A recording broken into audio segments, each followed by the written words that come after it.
nearly 3 decades, Christopher Knight lived alone and largely undetected in the woods. Known as the North Pond Hermit, he survived by stealing from homes and cottages. Thanks, Roger. Our top story tonight, a guilty plea from the man known around the world as the North Pond Hermit. He's a simple man. He's a criminal-minded person. He's got some heroic qualities. Christopher Thomas Knight.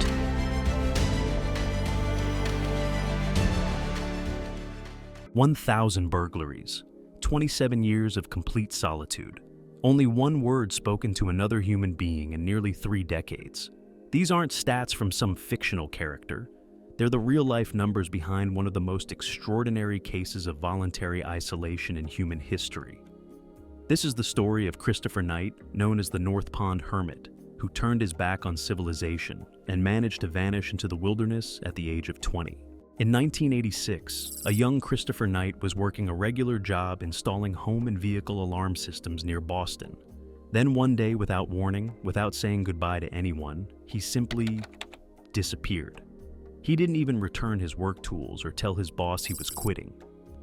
After cashing his final paycheck, Knight began driving down the east coast of America, staying in cheap motels and eating fast food. But what would make a 20-year-old man suddenly abandon civilization?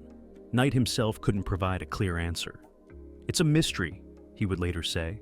Unlike other famous hermits throughout history who retreated from society for religious enlightenment or to protest modern life, Knight had no grand purpose, no mission, no plan at all. He was simply drawn to solitude like a moth to flame. The last glimpse he had of his family home was through his car windshield as he drove past, not even stopping to say farewell. He kept driving north until he reached the remote shores of Moosehead Lake in Maine. When his car was nearly out of gas, he turned onto smaller and smaller roads, finally parking at the end of a trail. He left the keys in the car, grabbed his backpack and tent, and walked into the forest, with no compass, no map, and no destination in mind. How does someone survive alone in the harsh Maine wilderness, where winter temperatures regularly plunge below 0 degrees Fahrenheit? Knight's solution was both ingenious and controversial. He became what some might call the most meticulous burglar in history. Over 27 years, he would commit approximately 1,000 break-ins, averaging about 40 per year. But these weren't your typical burglaries. Knight developed an almost artistic approach to his thefts, treating them like carefully choreographed operations. He observed the patterns of cabin owners, studied their movements, and struck only under specific conditions, preferably on rainy nights when people were least likely to be around. What's even more fascinating is how he moved through the forest. Knight became so skilled at stealth that he never left a single traceable footprint. He avoided trails and roads completely, instead creating his own invisible pathways through the woods. When he needed to transport heavy items like propane tanks, he would borrow canoes in the dead of night, carefully sprinkling pine needles over them when he returned them to make them appear untouched. But perhaps most remarkable was his winter survival strategy. To cope with the brutal cold, Knight would wake up during the coldest part of the night and pace around his camp until he warmed up. He never built fires, knowing the smoke could give away his location. Instead, he relied on stolen propane and careful planning, stockpiling enough supplies to remain completely stationary from November through March, when footprints in the snow could betray his presence.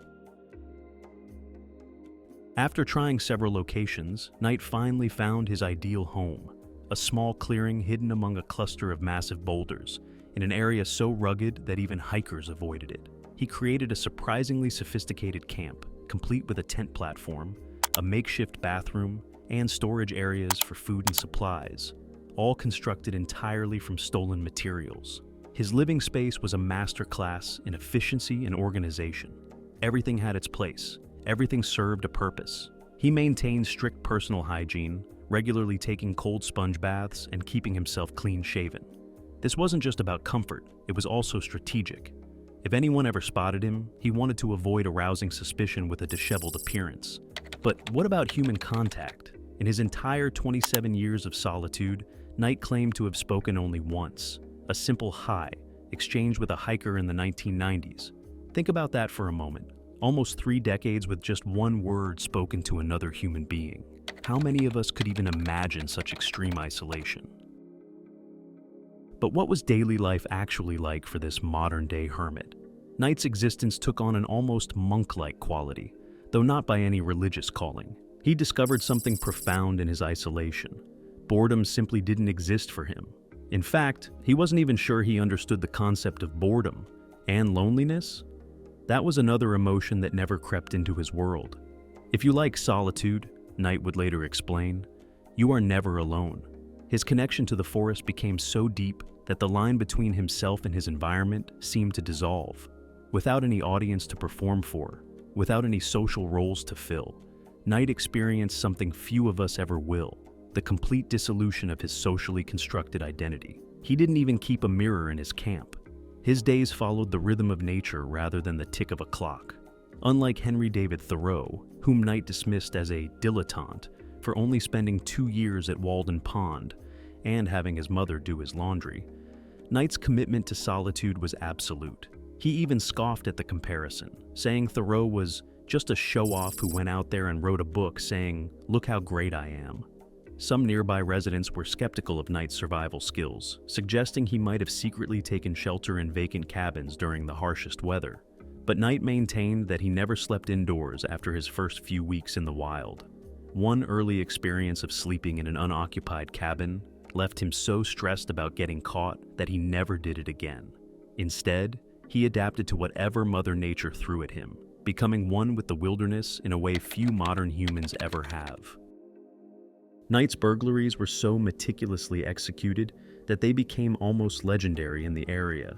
He would often repair the damage from his break-ins, sometimes even relocking doors behind him.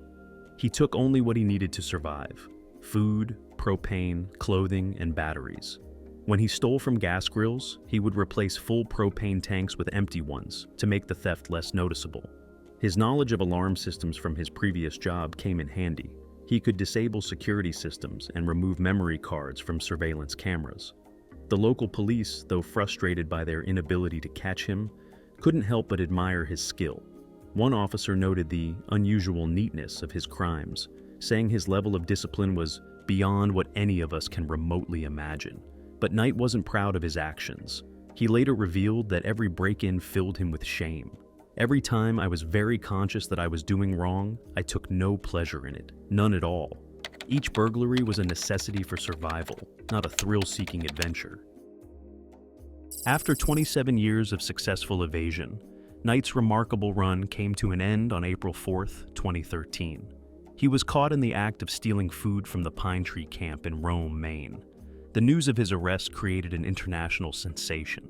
Here was a man who had managed to live completely off the grid for nearly 3 decades, right under everyone's nose. When asked about the profound insights he might have gained from his unusual lifestyle, Knight was characteristically reserved, but he did share one fascinating observation. Solitude bestows an increase in something valuable, my perception. But when I applied my increased perception to myself, I lost my identity. There was no audience, no one to perform for. To put it romantically, I was completely free. Given the nonviolent nature of his crimes and his unique circumstances, Knight received a relatively lenient sentence, 7 months in jail, most of which he had already served while awaiting sentencing, plus restitution and 3 years of probation.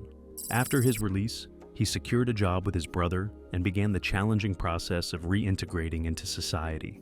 Today, Christopher Knight leads a quiet life in rural Maine, far from the media spotlight that once surrounded him. His story raises fascinating questions about solitude, society, and the nature of human connection. What drives someone to seek such extreme isolation? And what does it mean to truly be alone? When pressed for any final wisdom gained from his extraordinary experience, Knight offered just one piece of advice: get enough sleep. Perhaps in those simple words lies a profound truth about the basics of human existence, stripped of all our modern complications. The story of the North Pond Hermit isn't just about a man who walked away from society. It's about the thin line between solitude and isolation, between survival and morality, between freedom and captivity. While most of us could never imagine choosing such an extreme path, Knight's story forces us to question our own relationship with solitude in an increasingly connected world.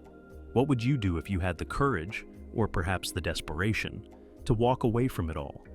Sometimes the most extraordinary stories aren't about grand adventures or dramatic conflicts, but about one person's quiet decision to live life entirely on their own terms, no matter the cost.